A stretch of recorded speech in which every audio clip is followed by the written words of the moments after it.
Hello, hello, hello, everybody. Happy Friday. Happy December. Looks like we have friends from all over. Thank you guys so much for joining in on this little bit of an impromptu crafty night, right? Awesome. I love this card, you guys. I love it. I love it. So I'm so excited that you guys love it. So now I get to teach you how to make it. We are going to rainbow all the things. We're going to glitter all the things with some chunky glitter. Hello, you guys. And of course, we're going to play with some distress inks. We're just going to have a wicked fun time. Thank you guys for joining in. If you're watching live, thank you so much. And if you're catching the replay, I appreciate that as well. Make sure you guys are subscribed to my channel. Giving this video a little thumbs up is always helpful. And I have a comment pinned in the top, which will give you a link to the original blog post for this card, where all of the supplies are linked and listed over there. Hello, guys. Yay. Yep, just push it aside, Brienne. Push it aside. That's essentially what I just did to my studio table as well. Awesome. Awesome. Thank you guys so much for joining in. Love it, love it.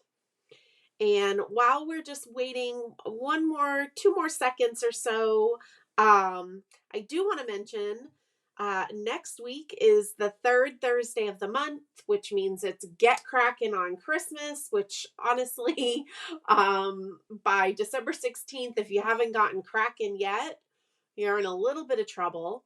But I will be live next Friday night as well, sharing another holiday card right here on YouTube. Hello, you guys. Yay, an advent calendar wine ready. That sounds like a lot of fun. All right, so let me flip the cameras over for you guys. And this is the star of the show. This little card right here. I love it. You guys know I create a lot of cards. This is my full-time job, so I make cards almost every day. And I wouldn't share them with you guys if I didn't love them. But this little card right here, I mentioned in my post, it made me squeal out loud because I was just so happy with how it came out. And I think we can all appreciate that. Sometimes you just have a card that a design might be like brewing in your head, and then you're like, oh my gosh, it actually came out how I had hoped it would.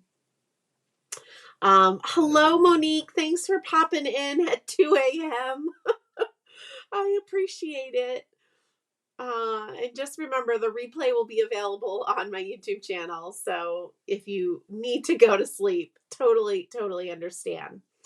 All right, so this card was originally posted for Fawny Holiday Week. That's a fun week that Lawn Fawn does every year in November, where the design team and other Fawny friends post cards with Lawn Fawn supplies, holiday cards, to inspire you to get creating.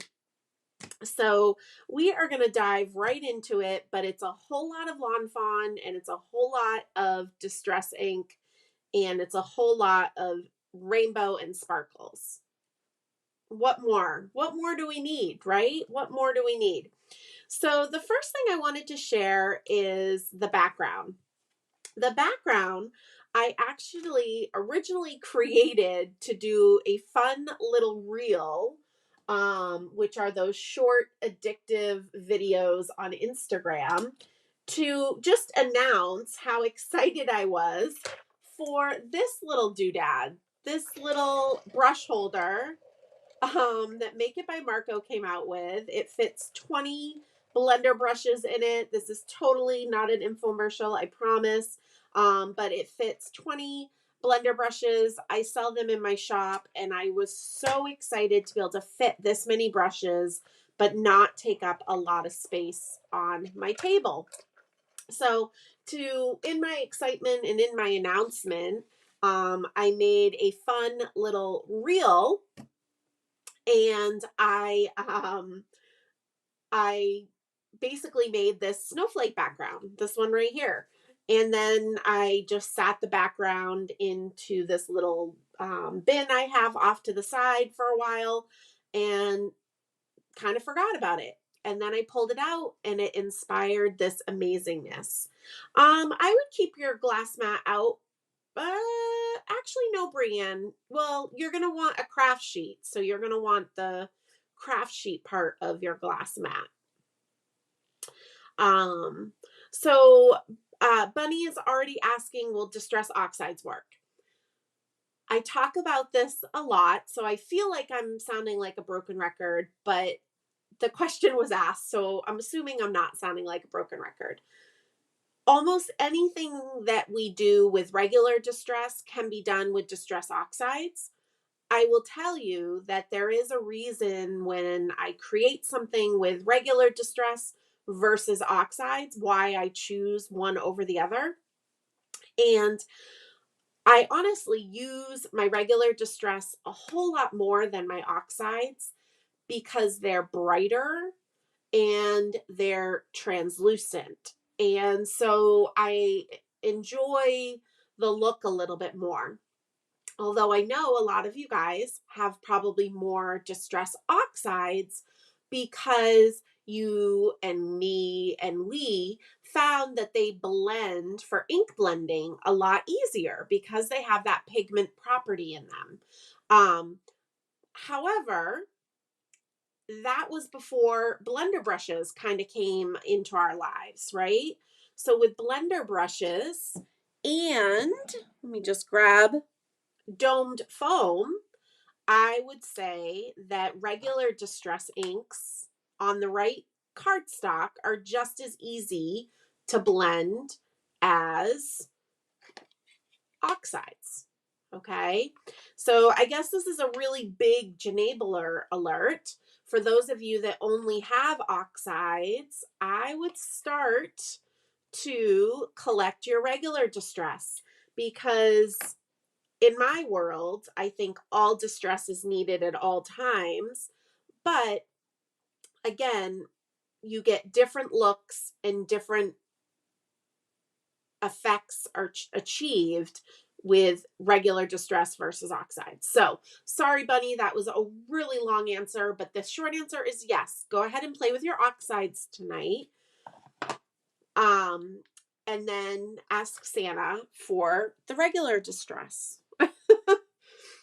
All right. And yes, please ask me questions if you have them as we're creating tonight. If you're working along with me, awesome. If you're just watching, that's totally cool too. Maybe you're filling out some holiday cards to get them ready for the mail. That's actually technically what I should be doing tonight, but I wanted to hang out with all of you guys instead. Yeah, exactly. So totally can use oxides, but I would encourage you to get some regular distress inks. And remember, they come in the minis, so you can try some minis to get started. Your colors are just so much brighter with the regular distress than when you see compared to oxides, okay? And if you want to learn more about distress, and I'll continue to answer your questions throughout the night tonight, but definitely check out my Distress Ink for Techniques or Distress Ink Technique class. It's an online class. You can take it at any time. It's $18 and it's filled with information. And we did a lot of talking about the comparison of regular versus oxide. And in 2022, there's going to be a part 2 So it'd be really worth your time to take the class. Hi, Lori. Oh, gosh. I hear ya. Get all that work done so your Monday morning will be easier. Yes, I'll definitely keep you company. Hello, everybody. Awesome. I'm so glad you guys found me. Okay, so we are going to get started. And the first thing we're going to do is create our background. I am working on Distress White Heavy Stock tonight. And I know Brienne's here and she's going to be so surprised that this is the paper that I'm using. But Distress White Heavy Stock came out a year ago in November, and I am obsessed with this paper. I use it probably like 90% of the time here in my studio. What's really nice about this Distress White Heavy Stock is you can do wet techniques with it, but it's a nice, smooth, bright white. So your colors are going to be so vibrant off of this paper. And then I also love ink blending on it. I think it ink blends beautifully. So like I was mentioning, with the new tools that we have, the blender brushes, domed foam, I think with regular Distress on Distress White Heavy Stock, ink blending is much, much easier. So stock up on your Distress White Heavy Stock. It is awesome. If you take classes with me, you have been using it, hopefully, and are falling in love with it. So I have prepped some snowflakes ahead of time because we needed the glossy accents to dry. So that I can show you how to work it. Chunky glitter, work it, work it.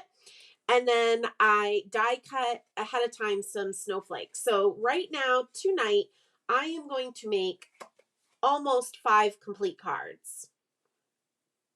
Some of them are going to have some glossy accents that needs to dry. But so we are going to make our backgrounds. I already die cut them out of a stitched rectangle. This is Lawn Fawn's outside in stitched rectangle. It's the largest size in the set. And what it does is gives a really nice little border around all 4 sides. And again, just having that nice, sorry, my camera's not focusing, that nice stitching gives it just a little bit of something, something. So this is the outside in. And that is that. It does not matter what paper you're going to use. If you're playing along with me tonight, for this step, you're going to want to use whatever you like to ink blend on. I'm just making recommendations of what my favorite is and what I find works really, really well. All right. Thank you so much, Cindy. I am so glad that you enjoyed that Distress class. Best bang for my buck. I love it. Yay. All right. So I am going to also be using the Wendy Vecchi Station. This thing has been such a good little workhorse for me. It's an awesome magnetic board, and you'll see in a minute we're going to be stenciling. So what's nice about it is you don't need to use any tape or any spray adhesive or anything like that. You just using these really nice strong magnets, and it makes stenciling so quick and easy. Janabler alert, this little travel one is the one that I use the most. And it's the 7-inch one, and I do have these for sale in my online shop. And when you purchase things in my online shop, they almost always go out in the mail the next day. So I have my binder of Lawn Fawn stencils here. This is a 6x8 Simple Stories snap album that I store all of my stencils in. And I'm just looking for my snowflakes. Here they are. I have 2 sets of the snowflakes, just cause, why not, right?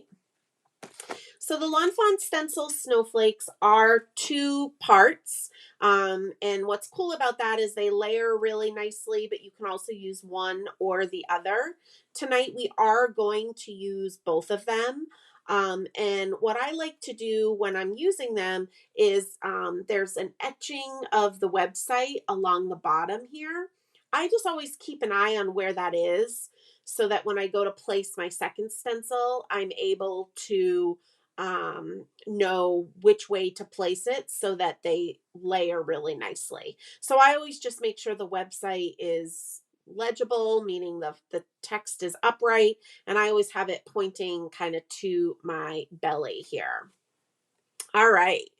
Yay, yay, yay. So I have, like I said, my Wendy Vecchi station. I'm going to lay my stencil down over my Distress White Heavy Stock.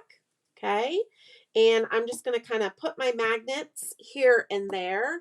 What's nice about the magnets is we'll be able to move them around as needed. As we need to get ink in. I'm going to zoom out a little bit so you guys can get the full picture here.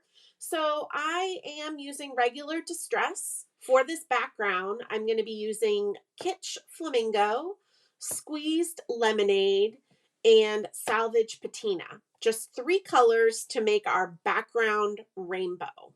All right. And I purposely chose kind of the lighter colors of Distress. I could have used, let's see, I actually have them over here. 1 minute. We could have totally used picked raspberry, mustard seed, or peacock feathers, and we are going to use these when we get to our die cut snowflakes. But I wanted the softer colors for the background so that the foreground can be really bright and vibrant. Okay, so that's why I chose these 3 colors for the background. And of course, I have my ink pads in their ink stands. So when I get to ink blending, the ink pad's not going to move all around my table, slip and slide, and I'm not going to get inky fingers. Although honestly, the inky fingers doesn't bother me much. You can see I already have inky fingers, but I like that my ink pads are not going to slip and slide. I love it. You guys are already adding things to your Christmas wish list. Lori says, Janabler alert. I hear that sound like whoop, whoop, and I pay attention for what I might need to order. I love it. All right. So we are actually going to make a whole rainbow in the background with only these 3 colors. And what's awesome about it is when you layer over the Kitsch Flamingo and the Squeezed Lemonade, we're going to get an orange. And when we layer over the Squeezed Lemonade and the Salvage Patina, we're going to get a green. So we are going to have all the colors of the rainbow. Purple lovers, the background's not going to have purple, but we will have purple on our stitched snowflakes on the top. So don't panic. We will have a little bit of purple on here. I promise. All right. So I'm actually going to just use my big blender brush because I just want a nice soft application of the color. When I'm using stencils, I almost always use a blender brush instead of my blending foams because I find that they go over the details of the stencil better and they don't get hung up. Now, there are exceptions to that. Lawn Fawn's plaid stencil, I find it really easy to use the domed foam because you can kind of wipe the ink. But most stencils, I use blender brushes. Thanks, Brienne. Yeah, you can totally use Distress Oxides, Catherine. You might have just hopped on the live.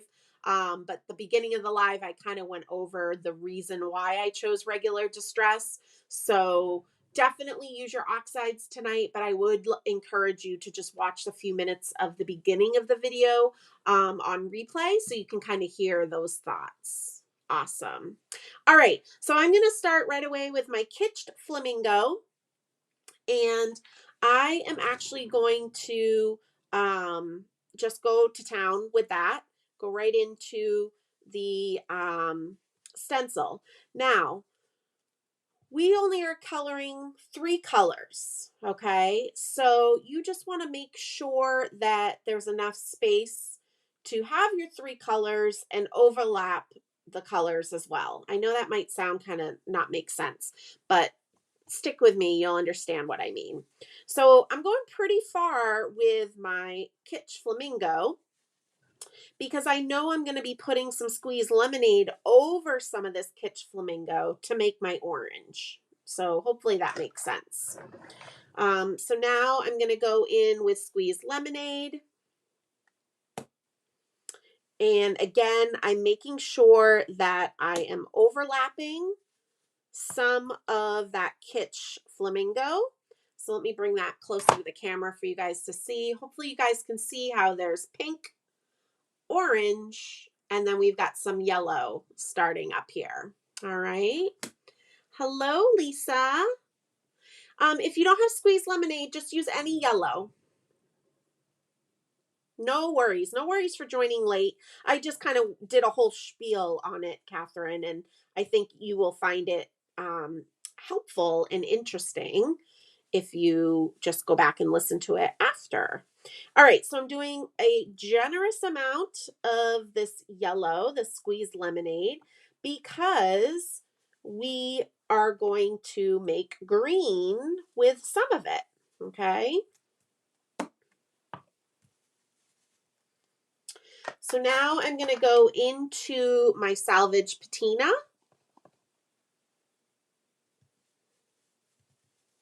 And again, making sure some of that salvage patina goes into or over top the squeezed lemonade. Oops, I did not put my magnet back in place because I'm paying attention to comments. Hold on one second. I bumped it. That's one thing. If you're moving your magnets around, you want to make sure you're putting them back in place so that they're holding it. But hopefully you guys can see we've got pink and orange and yellow and green and a little bit of teal down here. We're going to fill in some more teal with the second stencil. Okay. So I'm actually going to set this aside and I'm going to do a few more backgrounds with this first step. Okay. I'm going to do all step 1 and then we'll do step 2. If you guys are playing along with me tonight, do you have this specific snowflake stencil or are you using a different snowflake stencil? There's no right or wrong answer. I'm just curious, just for chit chat. I know I have a snowflake stencil from Newton's Nook that is adorable that would work for this background as well. And I know I have a snowflake stencil from Simon Says Stamp that's also really, really cute. Or it doesn't even need to be a snowflake stencil, right? We're going to have snowflakes on the die cut snowflakes, so it could be a different pattern in the background. Hello, Rebecca. You missed my my showing off your blender caddy.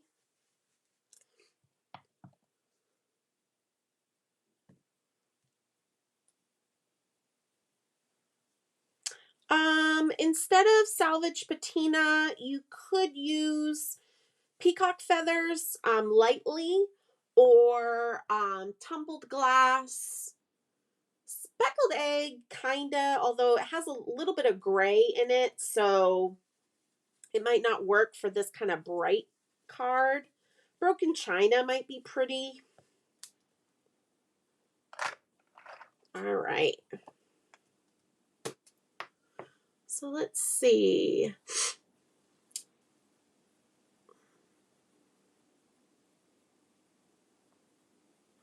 Oh, that's a bummer that you lost one of these. It'll show up probably in the summer, right? Isn't that how it usually goes?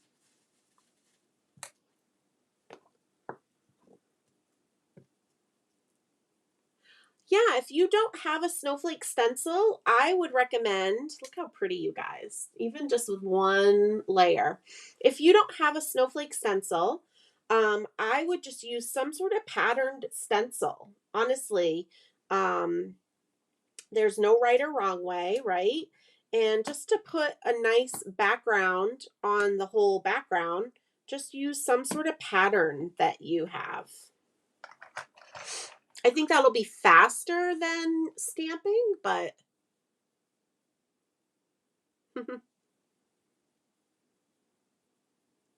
yeah, somebody mentioned they don't have a snowflake stencil, so they're appreciating reading what everybody else has. Ooh, Heather is making a snowflake stencil from some of her dies. That's fancy. So I figured since I was doing this video with you guys, like I mentioned, I figured I would just at least do a few of these snowflake cards because I love them so much, and I figured people will appreciate getting them. And I actually pulled out some different sentiments because this card doesn't have to be a holiday card. I know we're getting kind of down to the wire, but it would be perfect for a winter birthday. It'd be perfect for a thank you, for maybe a holiday gift that you got.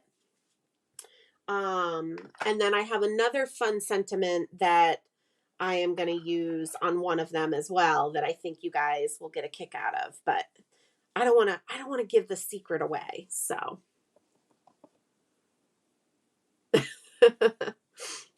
yay, thank you guys. Yeah. So the funny thing is I love snowflakes, but I hate winter. So it's always ironic to me. And I do live on Cape Cod in Massachusetts, so we do have winter. Although I have to say, so far, the rest of the state has gotten some white stuff, and we have missed it so far.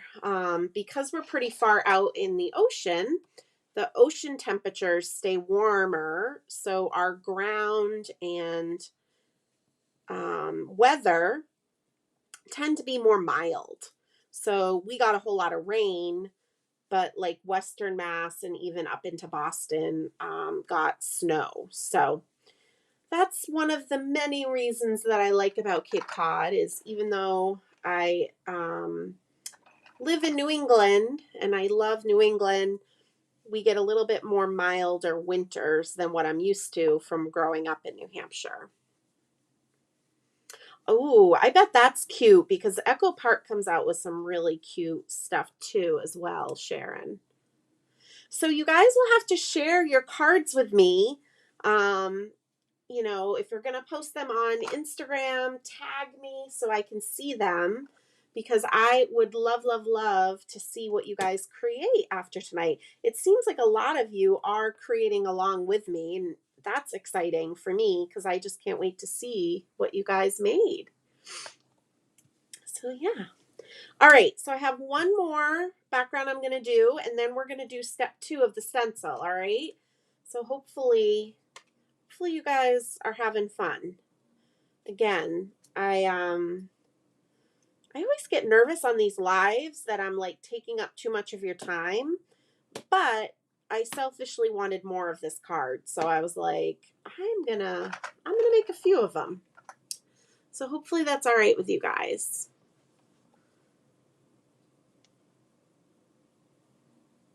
Oh yeah, that's total different weather, Sharon, to go from Charleston to New Jersey for sure. You will get some winter weather. All right, and you can see I didn't bother cleaning my stencil in between backgrounds because I'm using the same colors in somewhat of the same space. And again, distress oxides are a little bit different because of their pigment property. They're a lot messier. They leave a lot of more ink behind. So I just didn't feel the need to have to clean. I'm mixing the colors as it is to make my background, so I'm good with whatever comes out here. Hello, Vicky.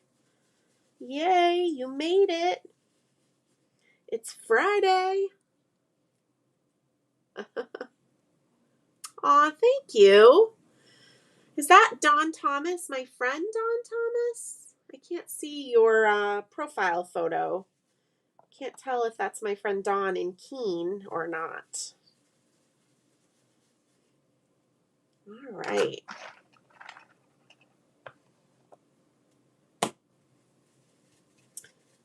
I gotta tell you guys, I love this salvage patina. It might even be worth just getting a full-size ink pad of it. I've used salvage patina on most of the cards I've made since the ink pad came out in May. If you look at my site, you'll be able to spot it, but so cute. So now I am going to give this stencil a quick clean. And the way I like to do that is I just have a little mister bottle filled with rubbing alcohol. And I just mist and gently wipe off with my flour sack cloth. What's nice about using the rubbing alcohol is it dries really quickly and cleans the stencil really nicely. So that's kind of what I do when I'm just using inks. That's not what I do when I'm using pastes. So just keep that in mind. All right, gonna find the second piece to the stencil. Let's see. Oh, okay. Different Don Thomas. I went to college and am very good friends with a Don Thomas. So you kind of threw me for a loop for a second there. All right, so you kind of just saw I was looking at my stencil. This is the second part of the stencil, and I wanted to make sure I saw the Lawn Fawn website, that it was upright, and I'm going to put it down so that it's facing my belly, and you'll see it's filling in all the space that the other stencil left behind. So how fun is that? Super easy. And this stencil, because it's smaller areas for me to get into, I'm going to use my smaller blender brushes to just make it easier. I won't have to move my magnets as much. Aw, sorry for you guys that have to be working late on Friday. I have no concept of work hours, so, but I know enough that that's kind of a bummer, I'm sure. So we're going in with the Kitsch Flamingo, bringing it in low so I can also make a little orange with the squeezed lemonade, right? So you always want to make sure you're overlapping some of that Kitsch Flamingo. You can see how small the area is, so it's just easier to use the smaller blender brushes. This is, again, why I love that the Blender Caddy holds the 20 brushes. It's all I need in my life.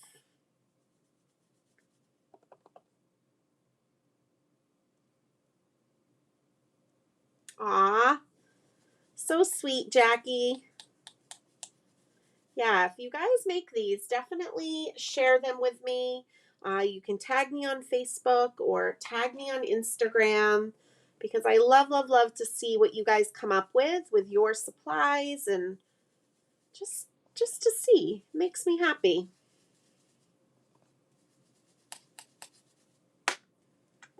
All right, so then the big reveal. Here is one background. See how pretty? I love it. I think it's so cool. So cool.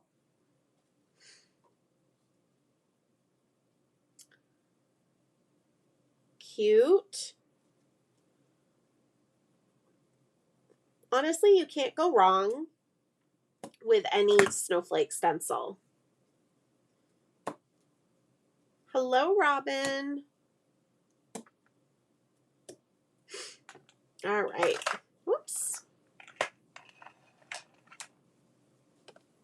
So I'm going to do this part fairly quickly. Get these backgrounds made, and then we're going to move on to some more inky fun. But we're going to use picked raspberry, spiced marmalade, mustard seed, twisted citron, peacock feathers, and wilted violet, which that's pretty much my go-to rainbow colors for distress. Of course, I substitute salvage patina and peacock feathers a lot, but that's pretty much my go-to. Thank you, guys.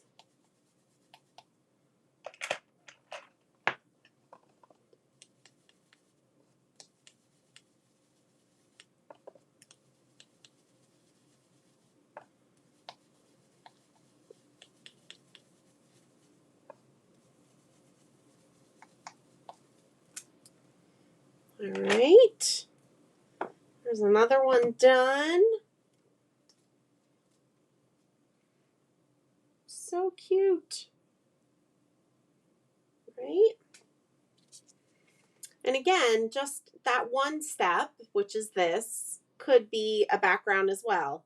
That's what I love about these kind of two-step stencils is you have such a variety in the look that that you can get. So yeah.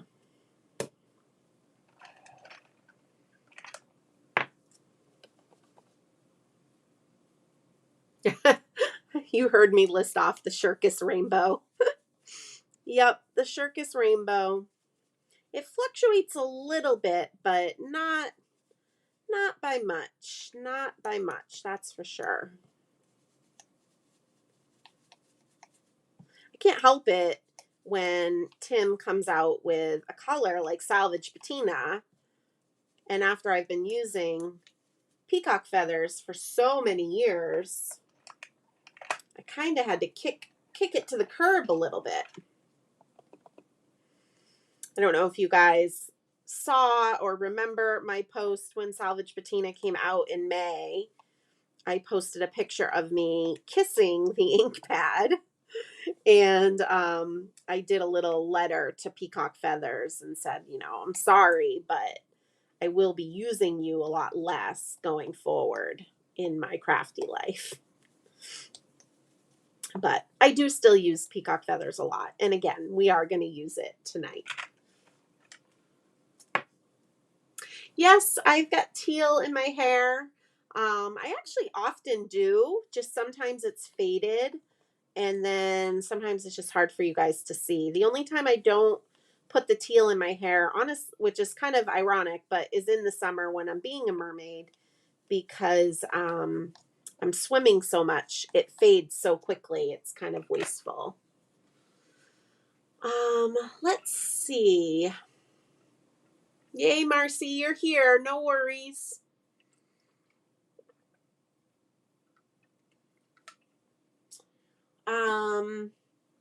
Do I ever send stuff in my shop to small retailers, the resource binder? I don't wholesale my items. I'm kind of just too small for that at this time. I will tell you, I do know that shipping to Canada is expensive. I do ship there all the time. And I would just recommend, if you're going to get a binder, stock up on some of the other goodies in my shop, because they will go in that same box as the binder and not cost that much more in shipping. So grab some ink stands, grab a brush caddy, grab some stickers, and hopefully that'll help. Thank you, guys.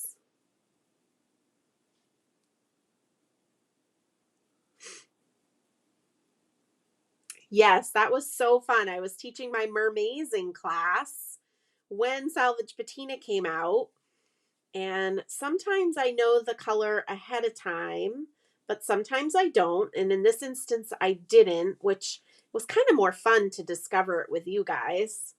And I was obviously busy teaching live, but some of you kind of were able to sneak off and on another device and hear and see what the color that Tim announced was. It was so fun. Yay, happy you're here. Hello, hello. Again, if you're just joining in, that's awesome. And you can always go back and watch the beginning of the video pretty much right after I finished the live. We kind of went over why I chose to use regular distress inks versus oxides. The short answer is you can use oxides, but definitely listen in on kind of my reasoning of why I'm using regular distress. Thanks, Jackie. I hope that you guys are always learning something from what I'm sharing. Yeah, so again, if you're using oxides, your blends might look a little different, but especially because the regular distress are translucent, it's almost like mixing paints.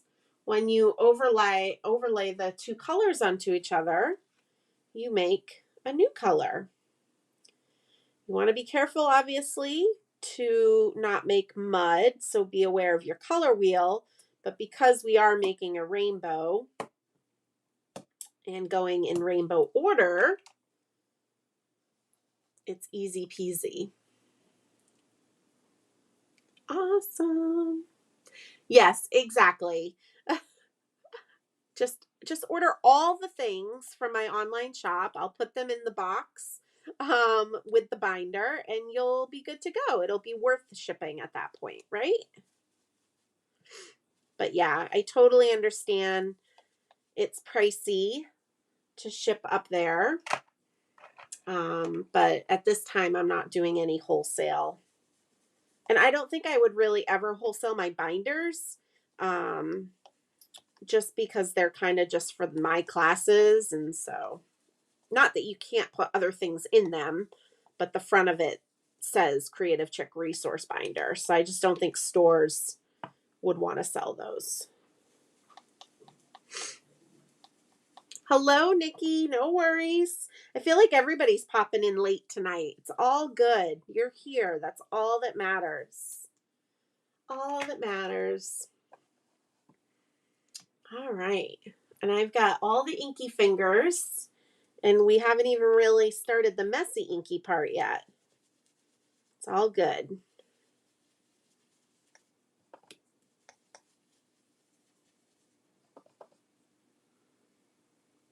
Thanks, Barbara.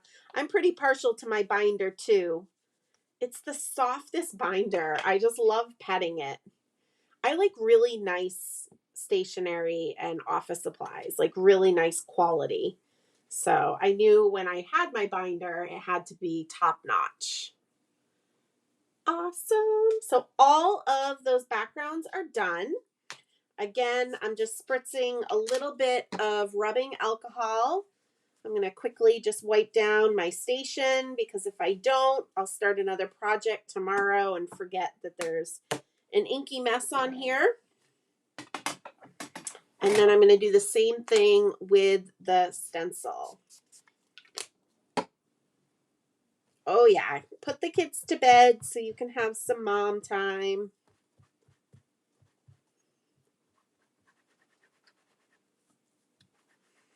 So the new minis will not, for Distress Inks, will not come out until he announces one more color. And I don't know when that will be.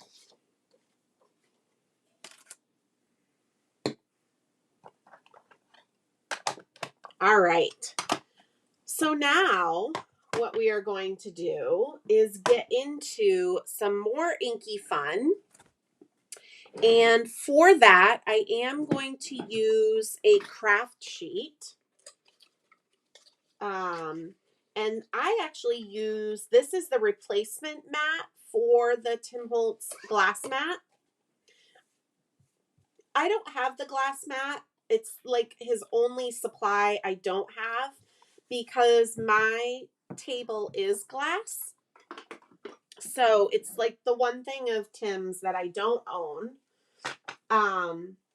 And what we're going to do is ink up our snowflakes. And the way that we're going to do that, I'm just trying to move some stuff out of the way here. So I already die cut a bunch of the snowflakes, and I used Lawn Fawn's stitched snowflakes and mini snowflakes, which are pretty much like these all right in here. Okay.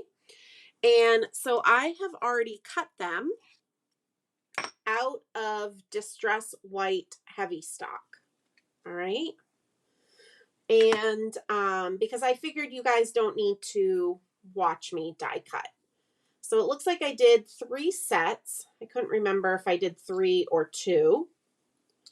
And so I'm going to separate them by like snowflakes,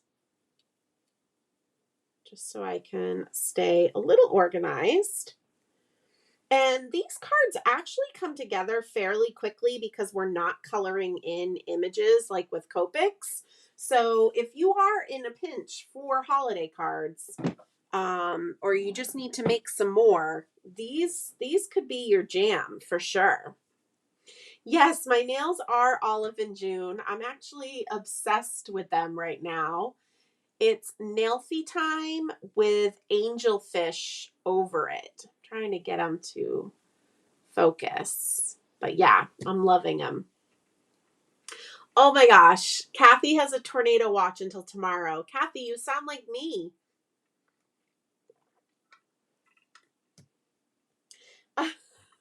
Meg says that she sneaked at her gifts and saw a package from my shop. Meg, you're not supposed to do that. So this honeycomb is a glass tabletop from IKEA.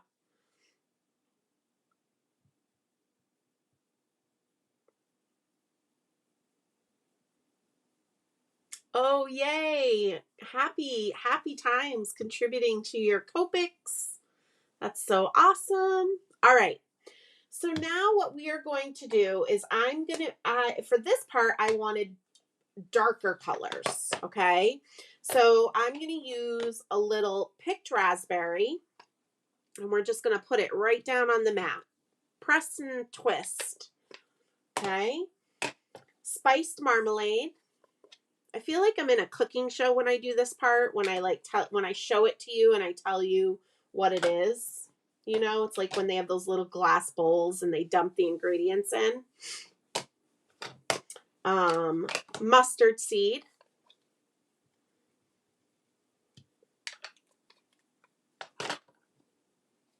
Twisted citron. I think I need to re-ink my twisted citron because it's not coming out very well. Peacock feathers.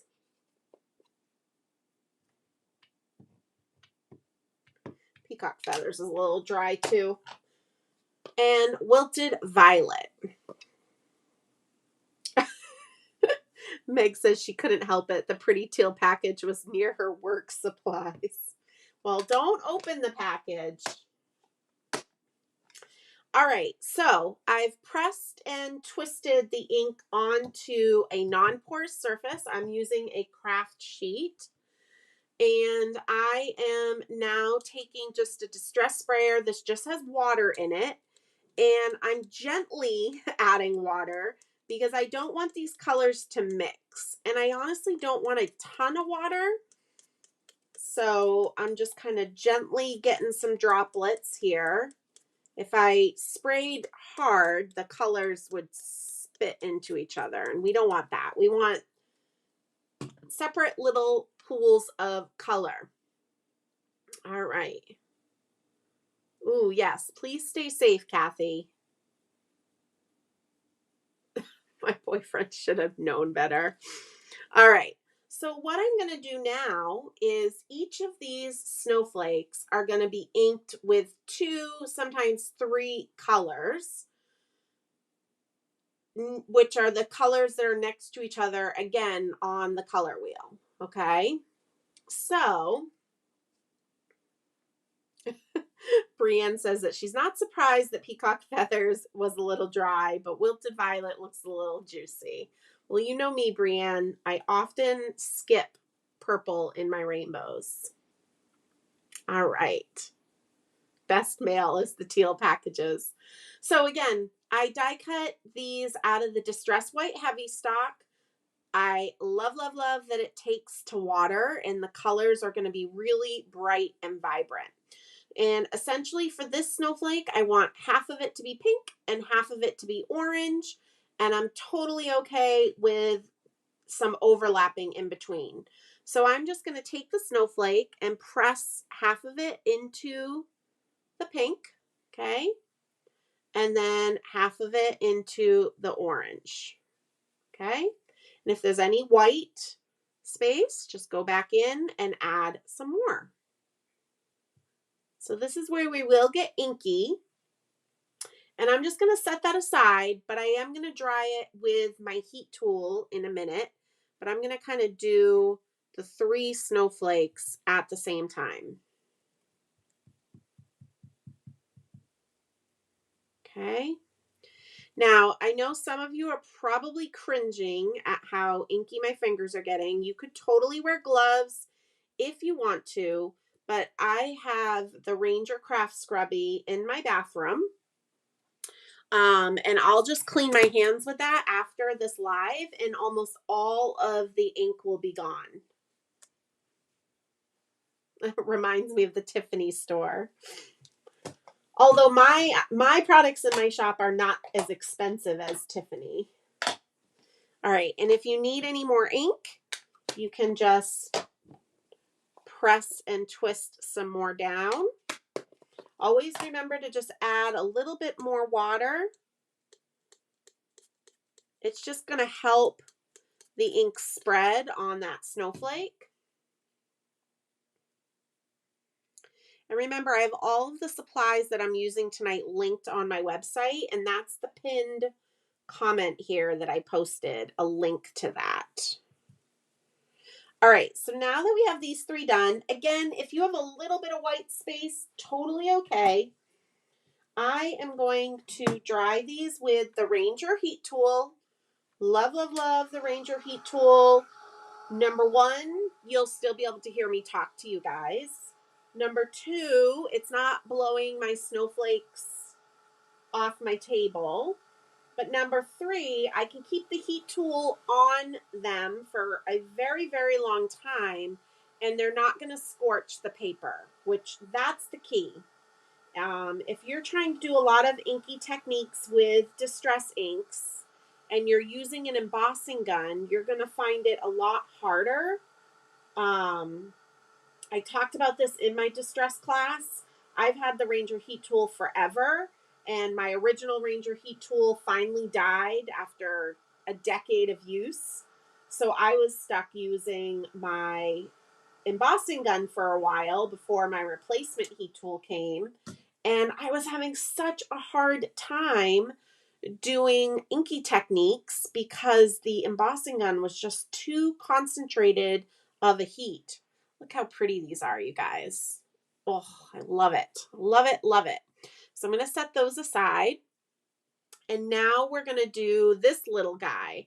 And this little guy, I did a little bit of pink, a little bit of orange in the center, and a little bit of yellow on the tips. So again, just having some fun with the ink.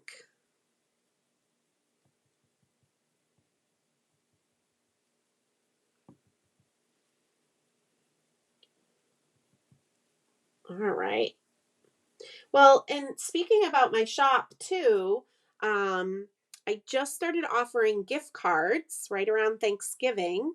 They'll be available in my shop from now on, but you can always let your loved ones know you'd like a Creative Chick gift card, and then you might not be feeling as guilty about spending money for shipping, right?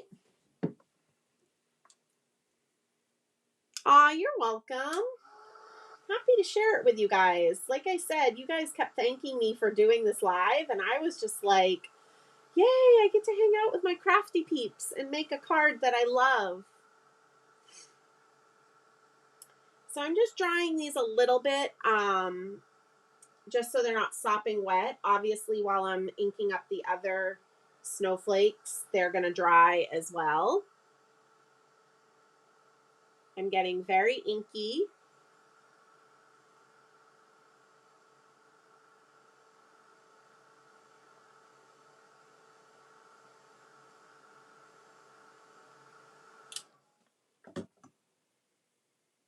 And we're just going to set these aside. But look how cute, right? Love it. Love it. Love it. All right. Then the next snowflake that we're going to do is this guy right here. Okay. And I am going to spray a little bit of rubbing alcohol on the tips of my fingers to just get a little bit of the ink off, because we're going to do the yellow ink. Yes, thank you, Brianne. I do have a new class in January. We're going to do some love letters, right? Everybody in our life could use a little love in the mail. So this guy, we are dipping into mustard seed. And then we are dipping into twisted citron. And I do find with twisted citron, it's really such a soft color that I like to kind of dip it, dry it, and then dip it back into twisted citron again. I didn't want to use mowed lawn because I really like the lime green. But it does need kind of a second coat.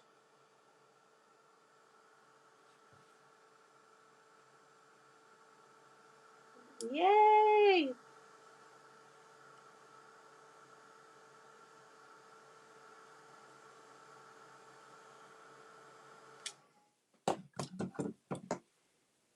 All right, so now you can kind of see how that twisted citron's really faint.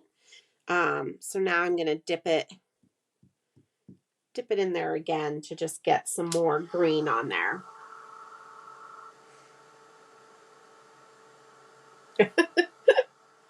Marcy's been dropping hints.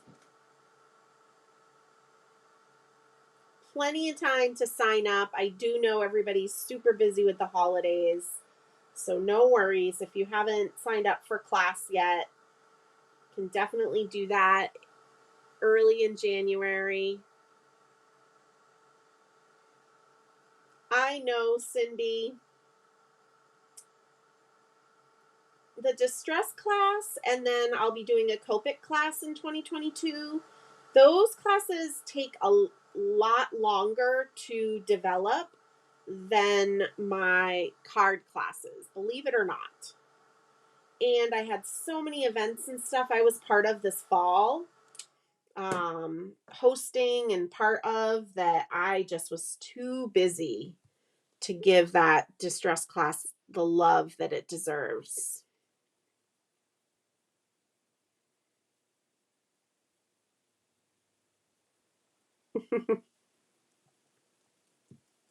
I honestly don't know exactly when part 2 is going to be just yet.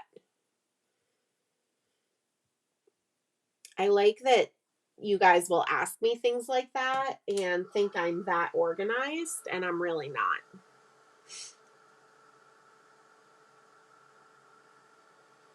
I wish I was. There's just not enough hours in the day.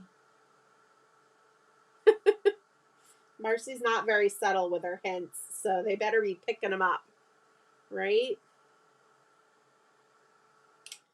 So I dry, remember, I just dry that twisted citron a little bit to put it back into the ink.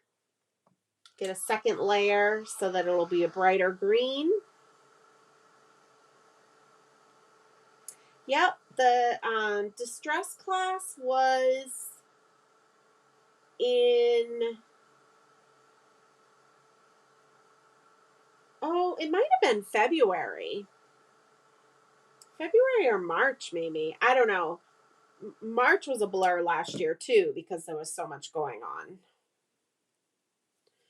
All right, I need a little bit more green here.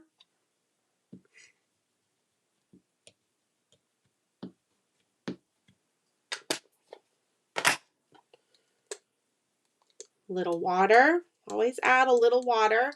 It's just going to help move the inks around when you're blotting your snowflakes into them, right? Who says finger painting's just for little kids?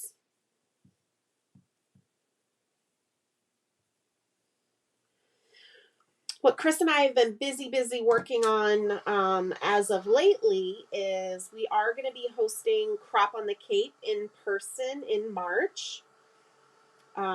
This is an event that's been going on for over 20 years. And it used to be the store I managed, used to be the one that ran it. And then I've taken over the event. And it's been 2 years since we've been able to have an in-person. So we're really excited. And registration for that is going to be opening very soon. I'm hoping this week sometime. But I always send out an email to let people know ahead of time the date and time of registration.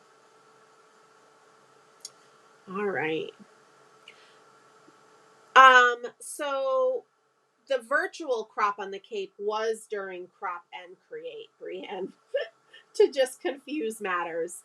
But we have not been able to have an in-person crop on the Cape. It's always in March every year, and we had to cancel it days before it started when the pandemic started.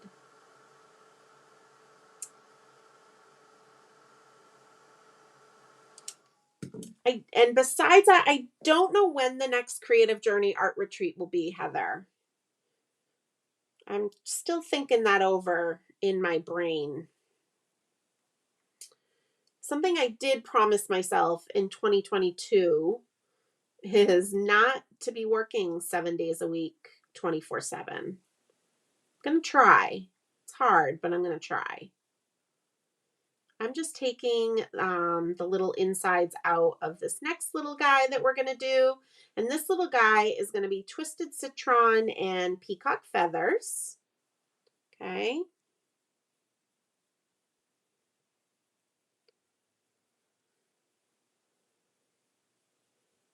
And then Peacock Feathers. Just got to be careful when you're getting these guys wet with the ink. Just be careful because the cardstock obviously is very soft. So you don't want to, some of these snowflakes are so small and they have dainty pieces, you don't want to have them rip. Aw, Rachel. Maybe someday you'll be able to come back for Crop on the Cape.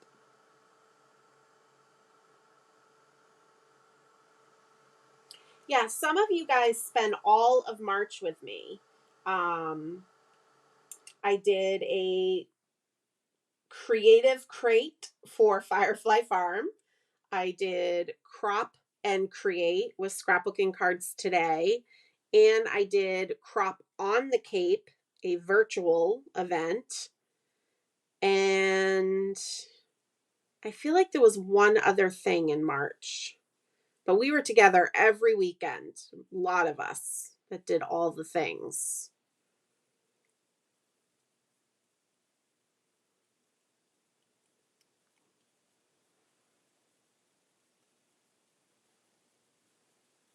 I think I'm going to need some more green ink again.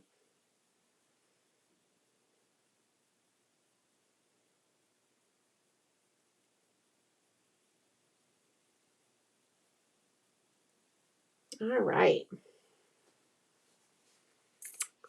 I have to say Penguin Party was the first class I took, and it was lots of fun. Jen, you have a different feel to your cards than I do, and it's nice to work outside my comfort zone. Aw, thank you. Well, always remember, you can always switch things up so they're maybe more your style, but I also agree. I think it's really good to get out of your comfort zone and do different things because it just might inspire you to do even more things.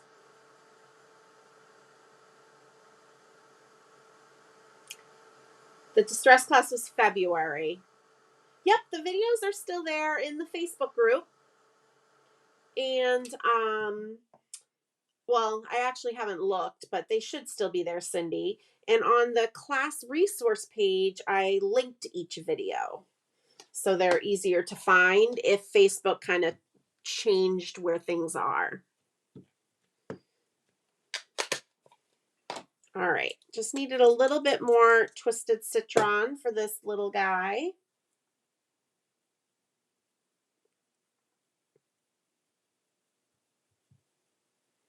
I feel like I need a little bit more water on my peacock feathers.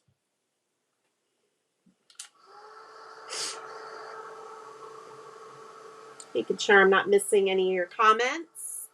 I do appreciate you guys hanging out with me tonight. I know it's a busy time of year. We've got one more snowflake over here to do. And then I'm going to show you kind of my assembly. I'll just kind of assemble one and then move on and assemble the others after that, just for those of you that might not be able to stay as long. Just dipped into that twisted citron again. And what's really pretty, I'll bring this one up to show you guys in just a second. What's really pretty is like that splotchy, watery look. That's something that definitely you get more with the regular distress versus the oxide. All right, so we've got this last big snowflake to do. I forgot to punch out the centers.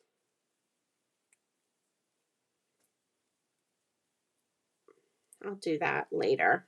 We won't make you guys wait and watch me do that. And so this one is going to be peacock feathers and wilted violet for my purple peeps. So we do about half in peacock feathers and half in wilted violet.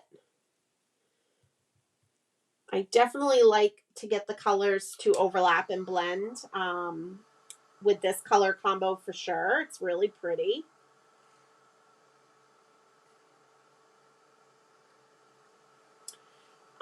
You could, hi Jess, you could use distress sprays. I would spray little pools of ink on your craft sheet. I wouldn't spray the snowflakes because you wouldn't be able to concentrate and direct the color as much as you want.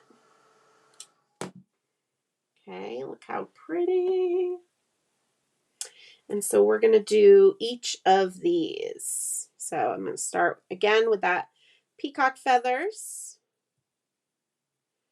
and then wilted violet.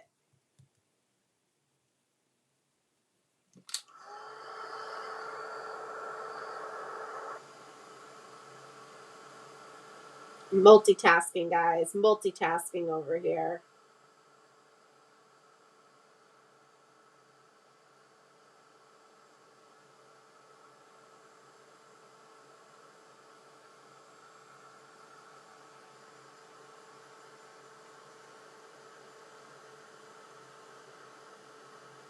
Yeah, I put everything under the featured tab for my classes that are the important class-related things because I still have people signing up for that distress class to this day. So I want to make sure that it's easy for you guys to find that information without having to sift through the group chit-chat. Yeah, the Ranger heat tool is awesome, awesome. If, again, not only the quietness of it, whoops, the the fact that it's not scorching my paper. I do use a Wagner heat tool when I'm doing heat embossing.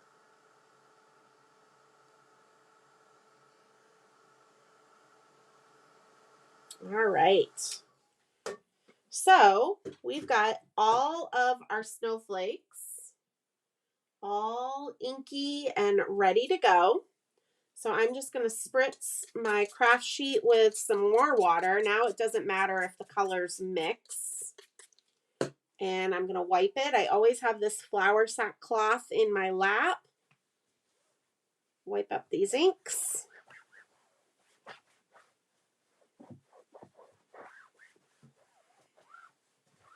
And we will move on to the next step. Ooh, a periwinkle would be really pretty, Sharon.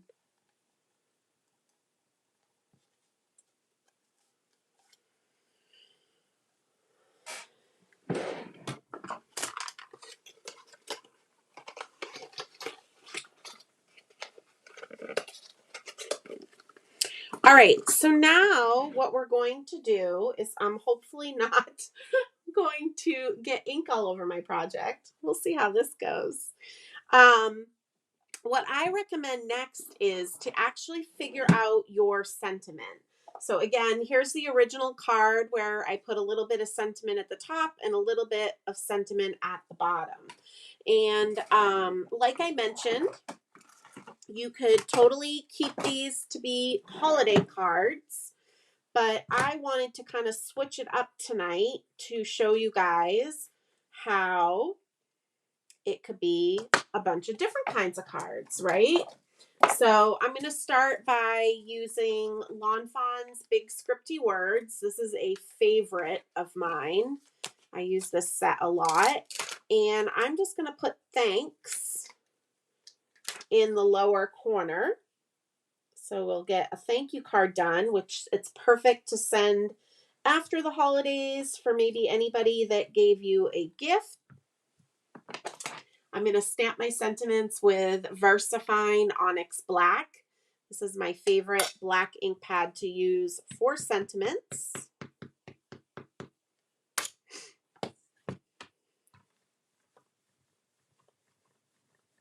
Okay. Super cute. Right. I'll set that one outside. And then we are going to do another sentiment. Again, I just pulled out a bunch of different ones, but I thought it would be fun to do a birthday card. So this is Offset Sayings birthdays. So I thought, why not do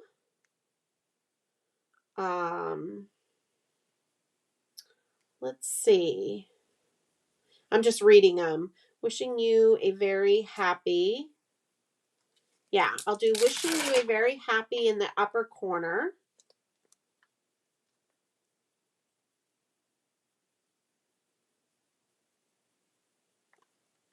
What's nice about Lawn Fawn Sentiments is they're all cut. The stamps are cut into rectangles. So it makes it pretty easy to line them up, and so that the spacing is like the right spacing. So I'm going to say wishing you a very happy, and then down here I'm going to do happy birthday. And I am going to do the one that's just the outline because I think it'll look cute with the snowflake showing through. This is another reason why I wanted to use the softer colors in the background. But if your background is darker or bolder, you could always do this part on sentiment banners so that the sentiments will show up. Christy says her birthday's at the end of December. Oh, you're too funny. Too funny, Christy. All right. So we're going to stamp that. Beatrice just broke. She's placed 2 orders. Well, what did you get, Beatrice?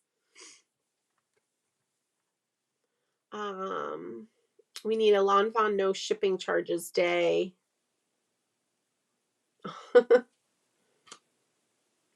Yay! Yeah, that looks so cute. Oh my gosh, I love it. Right? And then what I wanted to do, let's see. I probably should have done another one of those while those stamps were set up, but I didn't think of it.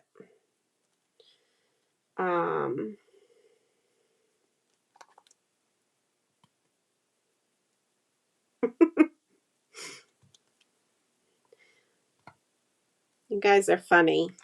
I love it. You crack me up. All right, then when I was going through sentiments, I found this set, Unicorn Picnic. Hello, you guys. Have a, wait. I'm trying to think how to use the word glitter in it. Have a, oh wait, here we go. You can never have enough glitter. Yeah, that is going on one of these cards. Because that will be just a fun greeting to send a friend in the winter. Who doesn't want a rainbow card in the winter, right? You can never have enough glitter. Honestly, that's my motto in life, you guys. Glitter all the things. I'm actually surprised I didn't use Prisma glitter on this card. I only used chunky glitter.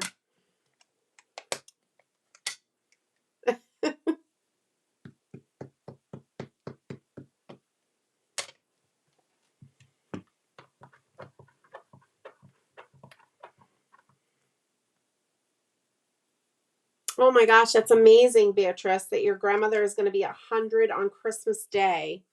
How awesome. I hope she has a fabulous, fabulous birthday. You guys, look how cute. Right? Did they make that sentiment just for me? I'll pretend that they did. I did get them to put the word wicked, that little wicked on the perfectly wicked cat set. So, you know, totally influencing. And then this is a great set. Thanks, thanks, thanks. So we'll do another thank you card.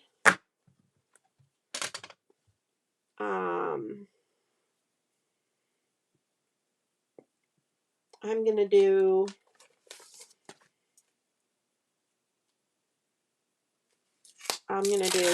thanks in the upper corner. And then I love these little sentiments like seriously, thank you, or I can't say it enough, or I mean it, like a lot. I just think they're cute, but I'm going to do seriously, thank you in the lower corner. And you'll notice that I have the teal in the upper corner and the pink in the lower corner because I want it to kind of be opposite of the order we're going to do when we put our snowflakes on the front. Just to kind of be different.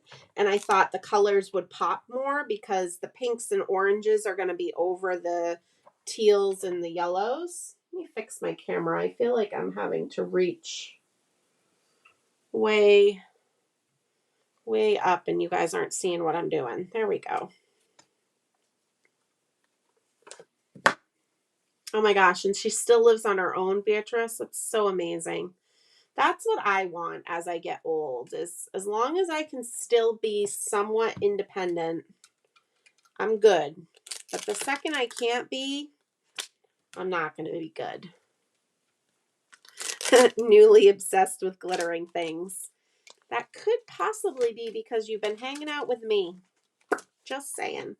All right, and then I thought I would just do one more Cheery and Bright holiday one.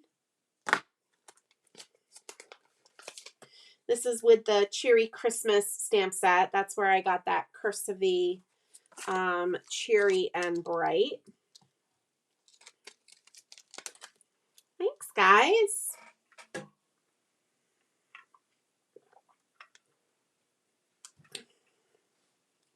So we're going to put Cheery and Bright in the lower corner.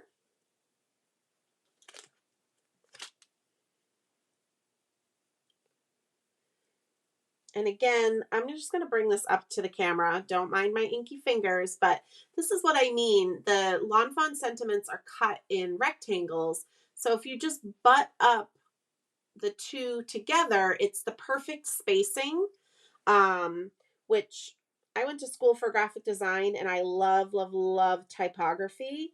So I very much appreciate this.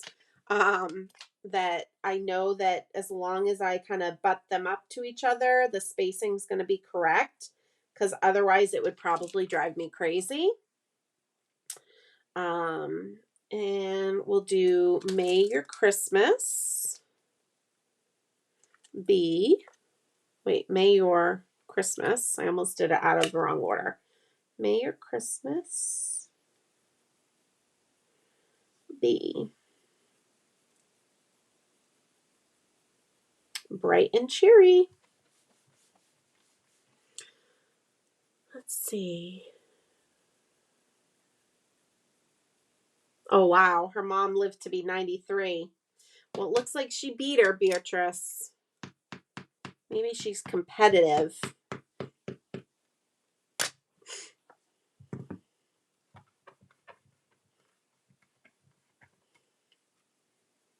Just think how incredible, the things she must have seen in her lifetime.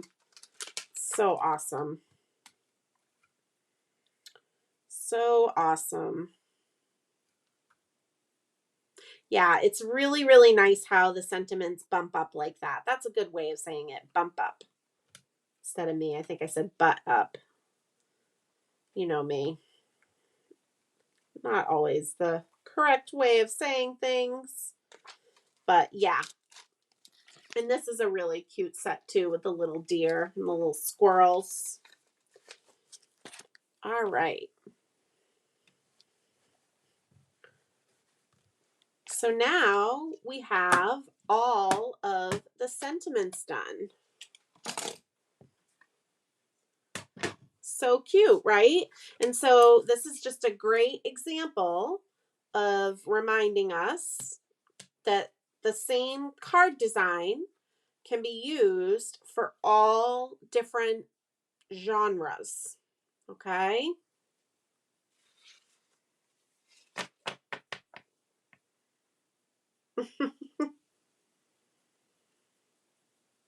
So fun. All right. So now what we are going to do, we are going to put one of them together, and I'm going to put together the glitter one. And then I'm going to put the others together too, but I wanted to kind of show you how one comes together, and then we will put the others. Oh, wait, before we put them together, sorry, I'm getting ahead of myself. So before we put them together, what I added to them is glossy accents. And I already have some done with glossy accents. So, excuse me. So I promise I'm not going to make you guys sit here with me and wait for the glossy accents to dry. But all of these guys, we are going to add glossy accents to. So I'm working on a craft sheet again. This is kind of my beat up craft sheet. It still works perfectly fine. It's just very loved. So I'm putting all of my snowflakes on here. And we are going to add glossy accents to them. These guys, I got to make sure that the little paper is out of the inside of these snowflakes.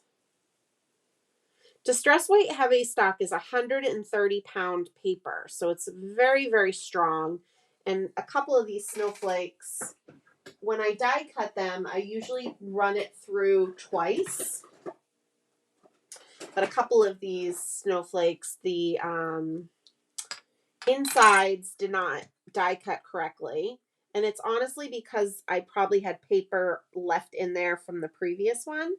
So I'm just using a little X-Acto knife to kind of just help that cut go through better. There we go. And I want to do this before I add the glossy accents because that just might become a problem.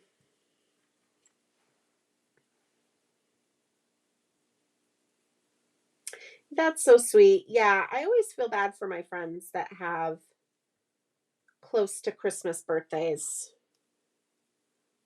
It's got to be hard.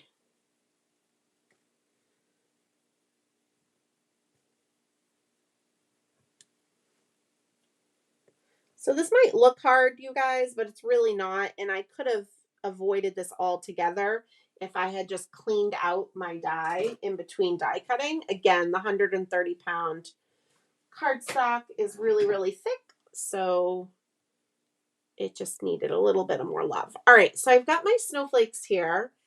And I'm using my glue tube holder to also hold my baby glossy accents. And I love using the baby glossy accents because I find that it doesn't bubble as much. And I find that it's just easier, like, to work with the smaller bottle. I'm just kind of getting it started on some scratch paper over here. So what I'm going to do is, what's great also about glossy accents is where you draw it on, it's going to stay. And that's what's going to give these snowflakes that shiny dimensional look. Okay. And so you want to draw and squeeze the glossy accents on fairly generously. You want it to be pretty thick. I'm going to bring this one up to the camera once I get half of it done, and hopefully you guys will be able to see. But again, it's not going to run off the edge. That's one thing that's great about glossy accents. There's other glazes out there that are a bit runnier that this might not work the same. Okay. And somebody had asked me when I first posted this card, oh, could I just use embossing powder to get the same effect? You could. It would be trickier, right? Because we'd have to dip the snowflake into a embossing pad, put the powder on it, and you'd honestly have to do a couple coats to make it show up. But let's see if we can you guys see how thick that is? I don't know if it's showing up. I'm looking at the camera, but I was fairly generous with it. It's pretty thick. Can see it there maybe. So, and even holding that up to the camera like that, it wasn't running because it's a pretty thick medium. So I'm just going to go around each of these snowflakes and add the glossy accents. All right.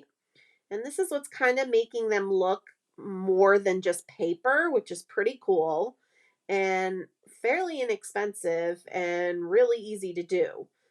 They end up looking like little embellishments all on their own, which I just love that. Just with some paper, some ink, and some glossy accents. And if you do get some glossy accents on your craft sheet, it's going to rub away. You can kind of just scrape it away once it's dry, so no worries. And you can see how quick I'm going. I'm not making sure that I fill it all in exactly the same or perfectly. It's going to look wicked cute no matter what, right? So because I have my studio lights on and because it's still a little warm-ish here on the Cape, the moths come out against the slider door here. And Jack and Gus like to jump up at them. So if you hear any kitties in the background, I saw Jack just run over there. So They might be playing. All right.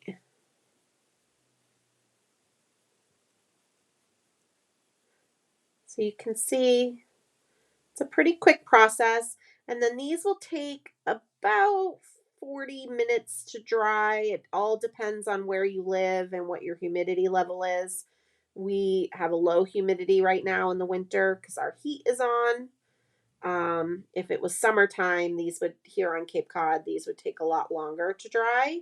But again, I already have some done and dry, and that's what we will use tonight to show you how to put your card together. Have I missed any questions? Let me just look up real quick. Yeah, love glossy accents. Rachel's going to need a glossy accents refill. Oh, yeah. I always link to the baby glossy accents on my website through Simon Says Stamp. So I like it better because, again, I just find the bottle easier to squeeze, and I find that it doesn't have as many bubbles. Oh, I'm stuck. There we go. So yeah. And because Glossy Accents is wet, I found that it doesn't really move the inks around anymore, but it does kind of fill in some areas, and kind of the white parts won't look as white, which is kind of what I want.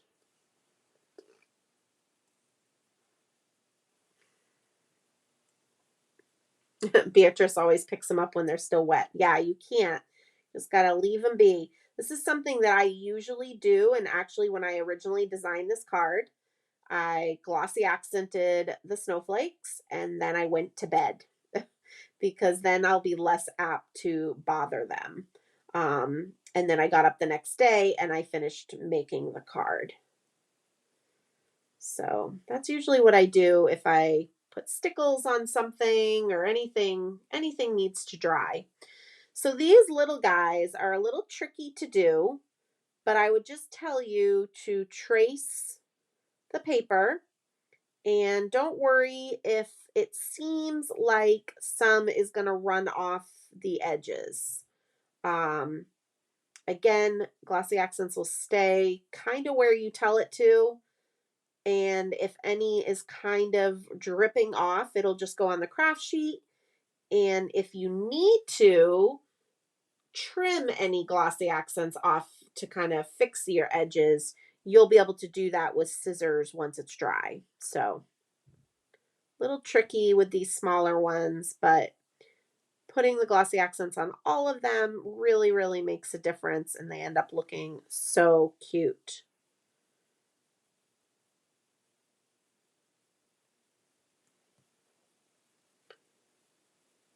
You can see I kind of get it in place and then do the last little bit so I don't have to touch it as much.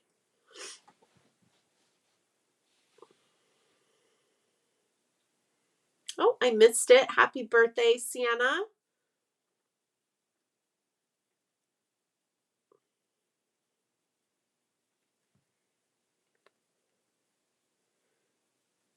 You make glossy accents in bed? I'm confused, Beatrice.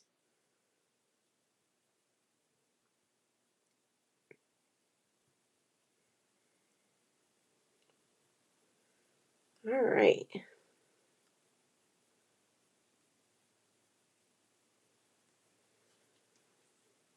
Get these little guys done, and then we've just got the big ones.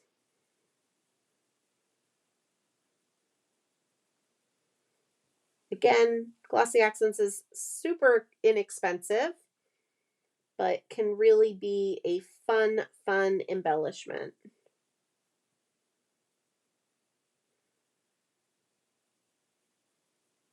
Ah, stuck to my finger.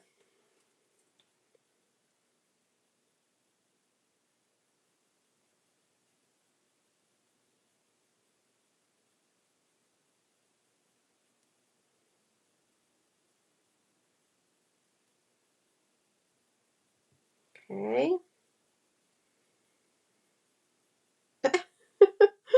One more little one. Let's see. Yeah, this is the replacement craft sheet for Tim Holtz's glass media mat. My tabletop is glass from IKEA, so I do not have his glass mat, but I love this little mat because it clings right to the glass. And I like that it's white. All right, I was a little excessive with the glossy accents on this one. So I'm just going to take my tweezers and kind of just redraw in these little bits in between. Wipe that glossy accents away. I was kind of looking up at comments and got a little wild and crazy with that glossy accents. All right. I'm going to spin my mat a little bit, I think. Yeah. There we go.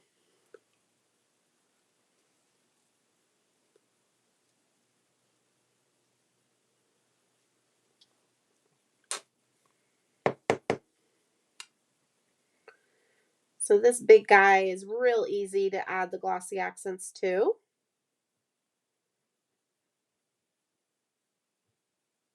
It's nice if you are using different snowflake dies. It's nice to just have a variety of sizes. You just kind of want them to look different and have different sizes. So when we go to cluster them in the center of the card, they'll kind of offset each other because of their different looks, shapes, and sizes.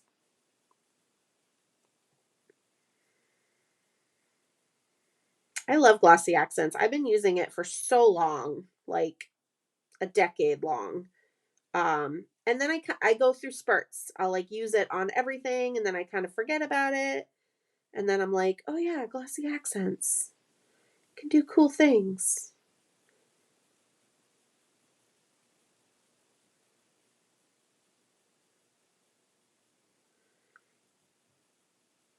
And this is one of those spurts because I have been using it on everything.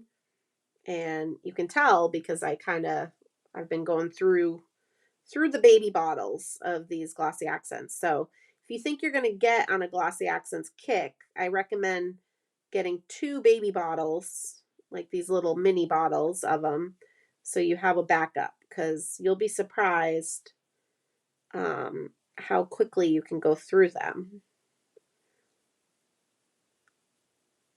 And again, they're not that expensive. I think they're just like a couple bucks.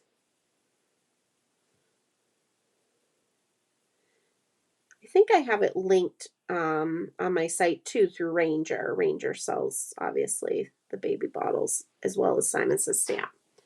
All right. So they are all accented. I want to make sure that they're not touching each other like these guys. Uh-oh, we got a problem here. Got a little problem down here from when I moved the mat. We just want to make sure they're not touching each other for when they get to drying. And now what I'm going to do is try to transfer these onto this Simon Says Stamp box I have. Just going to slide it off my desk, maybe. This is the part where the cling of the mat is a little tricky. There we go. All right. So I'm just setting these off aside to dry in true cooking show fashion. Voila. These are what they look like all dry. Aren't they so cute? And it gives them a little bit more weight, right? Yes, like the gumdrop technique. Exactly, Debbie. All right. So now we will put some cards together. All right. So, like I said, I want to do this glitter one first. And the trick of it is something that I call cluster stamping. And I do this a lot on my cards. And I talked about this. I did a Facebook Live a while ago on scene building for card making. A lot of the times we want to build scenes on our cards, but things can quickly get very cluttered looking and not cohesive. So one of the things that I mentioned is this clutter stamping where, and I know we're not stamping the snowflakes, but where you basically cluster the items in the center so that they're all somewhat touching. Thank you so much, Jess. You can catch the rest of the video later if you want. So we're going to cluster them towards the center, and we want them to somewhat touch each other, okay? And then, of course, because we have the different colors, we're going to make them go in rainbow order, right?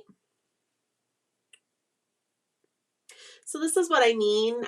If some glossy accents is off the edge like this little bit here, you can use your scissors and just trim it off.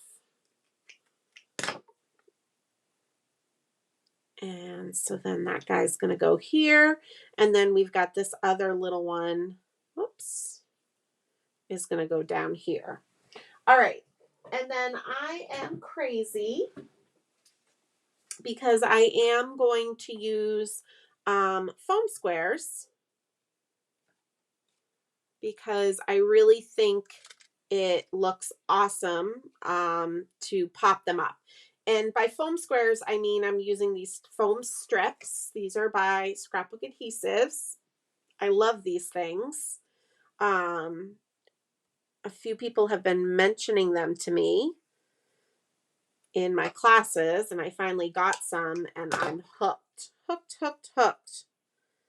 So just remember, you don't need foam behind all of the snowflake. Just here and there is enough.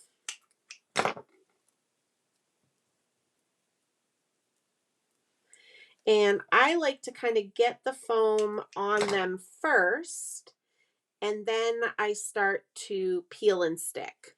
So this little guy, I'm just going to put a little piece on his center.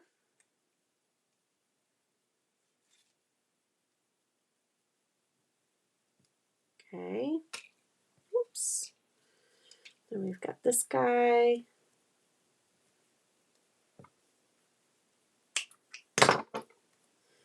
What's nice too about not having foam everywhere is it'll be easier to tuck in and overlap the snowflakes too. Thanks, guys. I do not have chunky glitter on these yet, Marcia. I'm going to show you how I'm going to add the chunky glitter once the card is assembled. I have a couple little tricks for that.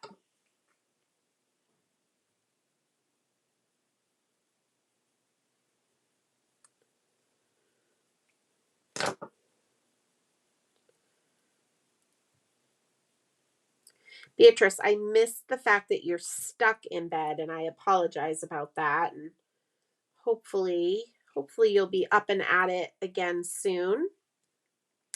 I thought for some reason you were just crafting in bed because you just wanted to. And I was like, wow, she's fancy.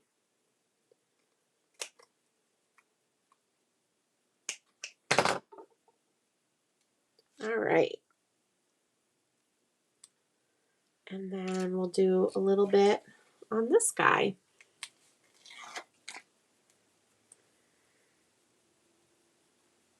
Yeah, I love these. I love this card so much.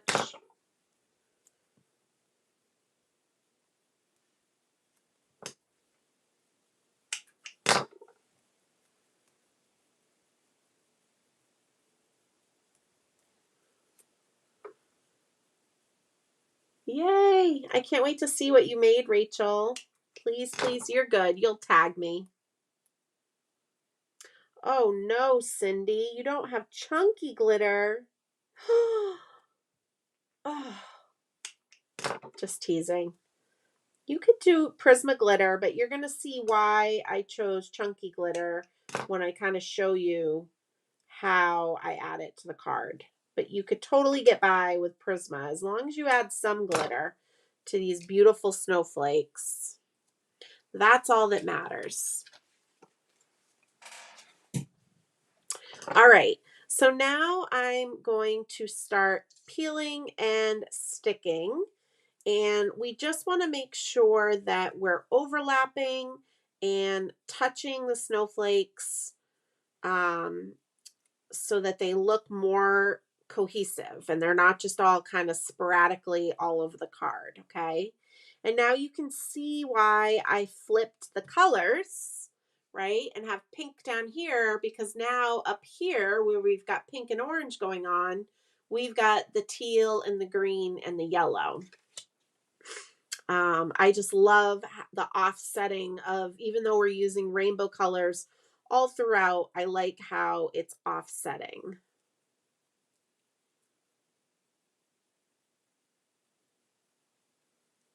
Yeah, you definitely need the foam strips. And I will say, if you're taking my class in January, I have them on the list of kind of required supplies because we're going to be using Lawn Fawn's Peekaboo backdrop die. And it just makes popping that thing up so, so easy. Highly recommend getting the strips. So I'm kind of doing the 3 biggest snowflakes across the center, not perfectly even or anything, but I'm getting those guys in place first. And then I'm going to add the little ones.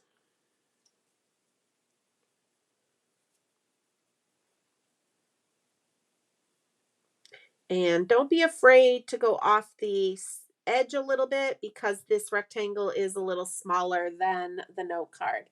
Hi, Jack. Hi, baby. Hi.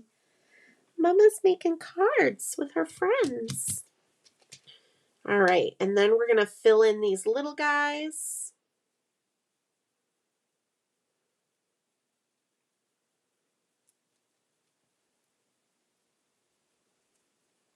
Thanks so much, Candy. Of course, I pet Jack, so now I have black cat hair on my hands. How cute, you guys, right? So now what I'm going to do is I took some of the smaller snowflakes and cut them out of the sparkle cardstock. This is the Pixie Dust sparkle cardstock from Lawn Fawn. And I'm going to actually use these kind of like sequins. And so I'm going to use my Lawn Fawn glue tube for this. Oops. And it's going to pour out on me because I'm almost done the glue tube. Oh my gosh. Oh my gosh. Catastrophe. Catastrophe. 1 second. Whenever I'm almost at the very end of the glue tube, it just likes to come out quick. Let's see here. I thought I saw a question. It's okay.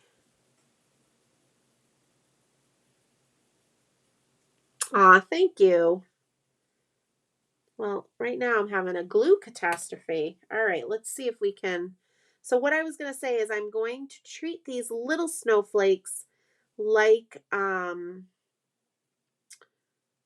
sequins. So I'm just dabbing a very little bit of glue tube when it's not pouring out on me. I actually have a new one. I'm trying to remember where I stuck that. I'm dabbing a very little bit of glue tube where I'm going to place these teeny tiny little snowflakes. And they're overlapping. One is right on the background.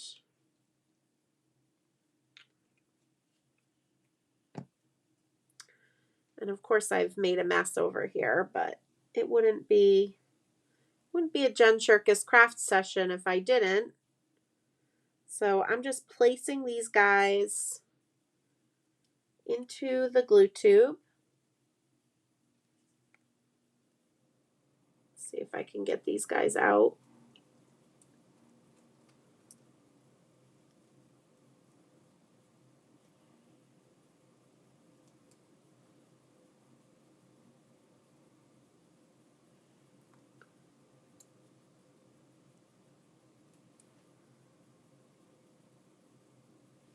And I think it looks so pretty, like how they're overlapping.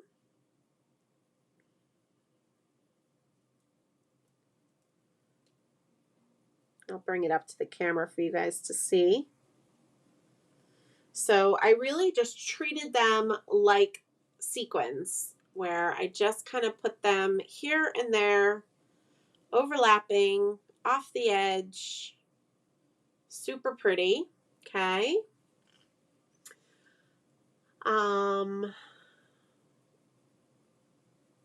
What did you forget to purchase?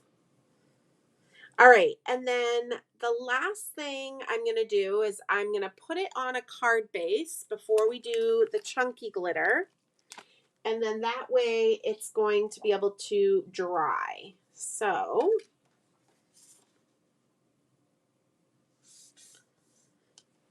I am using foam tape to pop up the stitched rectangle.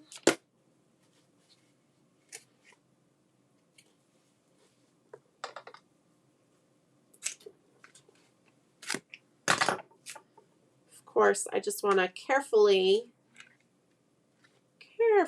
flip this over because those little snowflakes are still pretty wet.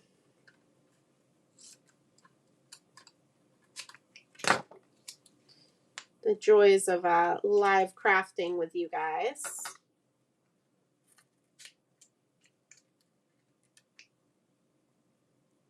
Make sure they're not moving too much.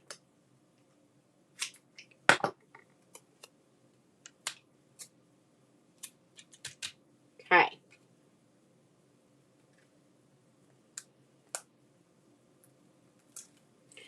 And then we're going to do the magic of the chunky glitter. Work it, chunky glitter. Work it, work it. So the reason why I say that every time I talk about chunky glitter, the work it part, is when Lawn Fawn first released chunky glitter, Kelly and I were at one of the trade shows, and she was telling me how tricky it was to take a photo of it, right, for the website and for the catalog. So she was over in the light box trying to, take a photo of it. And she was like talking to it. She was like, work it, chunky glitter, work it, work it. And then she turned around and everybody in the office was watching her. And then they all just like busted out and started laughing. And so that's what I always say now when I think of chunky glitter is, work it, chunky glitter, work it, work it. So that's that story. Okay. So now I keep my chunky glitter in a bucket just like I do my Prisma glitter, so it's easier to work with. My hands are a hot mess, but what I'm going to do is I'm going to go back to using glossy accents, and this is like a new little thing that I like to do, and I started doing it with my mermaising class, but I'm going to take the glossy accents and I'm going to add glossy accents here and there on the tips of some parts of the snowflakes, okay? I am not going to remember everywhere that I put this glossy accents. I'm just working my way around the snowflakes.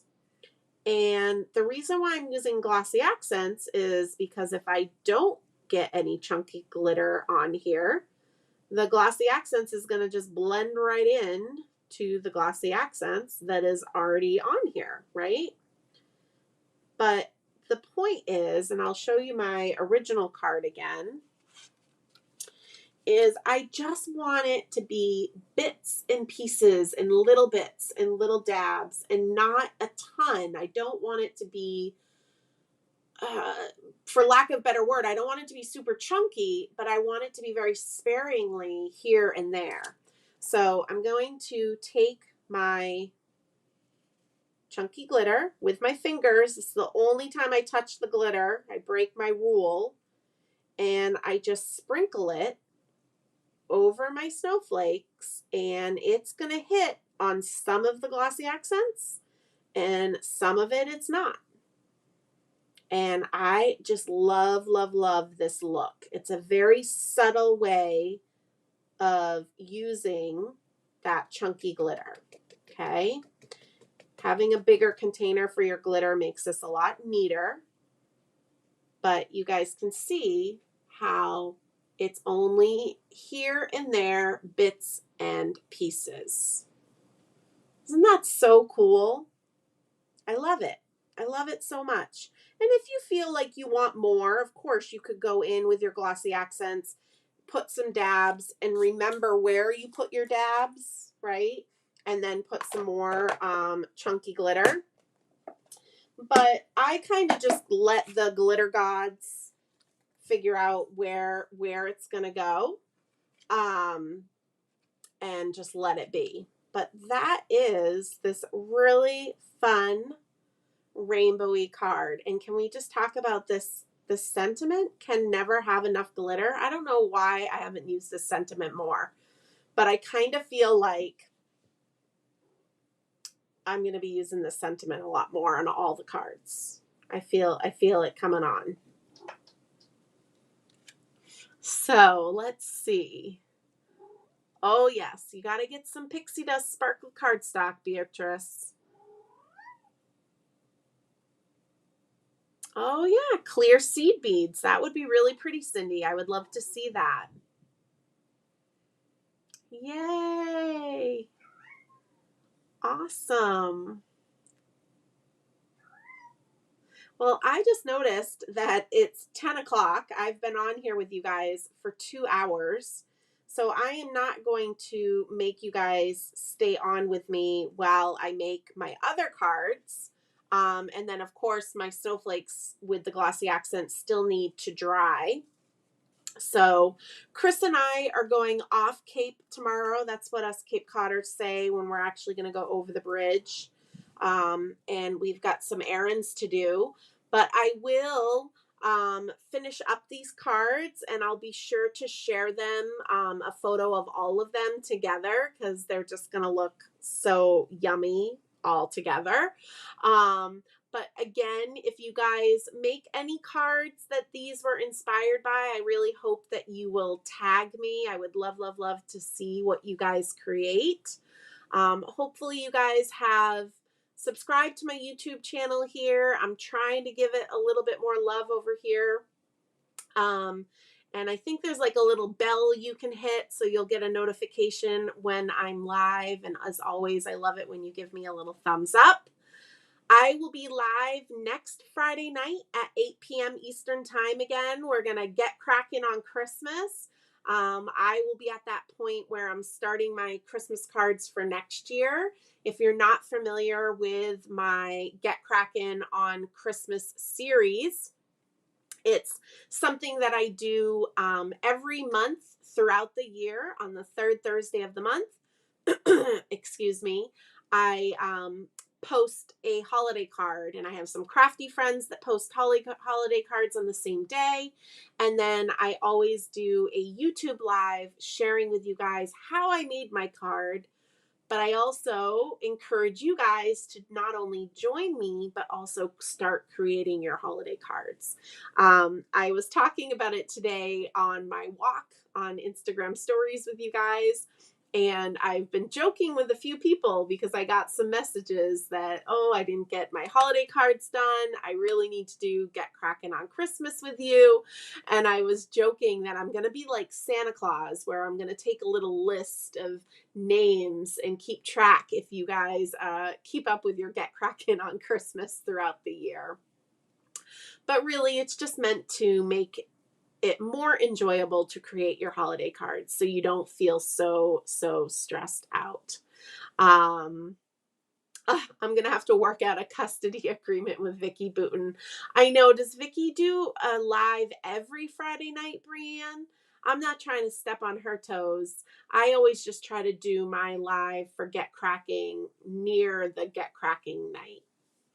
And I think Friday nights is a little bit easier than Thursday nights. Oh, so she does every Friday. Wow, she's amazing. I can't do that. You're welcome. Yeah, I'm trying to do YouTube more. And last month for Get Cracking, I actually streamed to YouTube and Facebook, but comments were a little tricky. So it's definitely going to stay on YouTube, but I'm also trying to figure out a way to do it on Facebook as well. So you're welcome. Yay. All right, you guys. Well, thank you so much. And if I don't see you next Friday, I hope you guys all have a fabulous holiday, a happy new year. And I really appreciate you guys spending the night with me. I will talk to you